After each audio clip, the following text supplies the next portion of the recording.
In my recent book hauls, I've mentioned books that I've borrowed from the library. One of the books that I mentioned was Aleph by Paulo Coelho.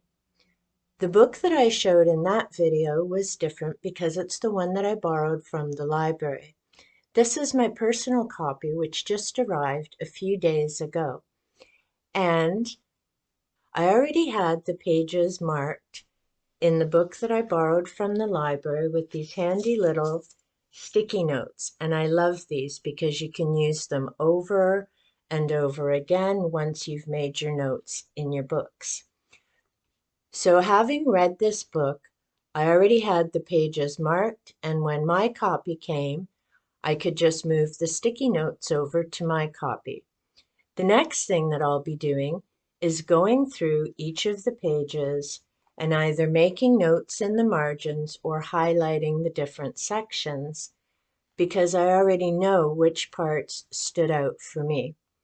I'll be doing a more in-depth video about Aleph in the future, along with The Spy, a quick summary on The Alchemist. I've already done a longer video on that one. That will be coming up in the next few weeks. If you've read any of Paulo's books, please let me know in the comments down below. Do you have a favorite? Do you enjoy his writing style? I personally enjoy them because they're a fairly easy, quick read. Some of them are written as parables, so a story with a lesson. They're very relatable to different events that you may have going on in your life. They're very helpful in teaching about life is not about the destination, it's about the journey and the steps that we take, the interactions that we have, and the lessons that we learn along the way. Another book that I had borrowed from the library is Ghost Among Us by James Van Praagh. I borrowed this book as an audiobook, so as I was doing some things, I was listening to the text. I really enjoyed the information and the author's writing style. When I've been at chapters, I've noticed books by James Van Praagh, and I've debated about picking them up, and for some reason I just never did. I wasn't called or felt like picking it up. This year, when I decided to try audiobooks through my library, this one caught my eye and I decided to give it a try.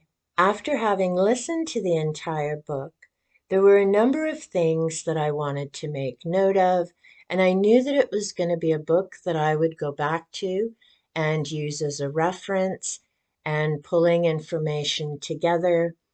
If you've seen my video, The Book Stack is Growing, then you've noticed that there are a number of books in that pile about psychics and different phenomena related to ghosts and paranormal investigators. So this book definitely ties in with all of that. Now, unlike Aleph, which I could easily highlight because I had borrowed the book copy from the library, Ghosts Among Us is something that I listen to. So in order to highlight those pages that really stood out for me, it's going to be a matter of browsing through and reading and marking the pages and making note of the information. So that's the one different style between borrowing a book in hard copy and using the little sticky notes versus listening to a book and then deciding that, yes, it's something that I will definitely be referring to in the future, which means then going through and highlighting those pages and making notes. So it's a little bit of a different process, but the audiobook was definitely a great find and a great way to decide whether this is something that I'm going to be referring to in the future. Let me know in the comments down below. Do you prefer old school hand-in-book reading, or do you prefer audiobooks and listening to them? Until next time, have a great one. I've seen some of these authors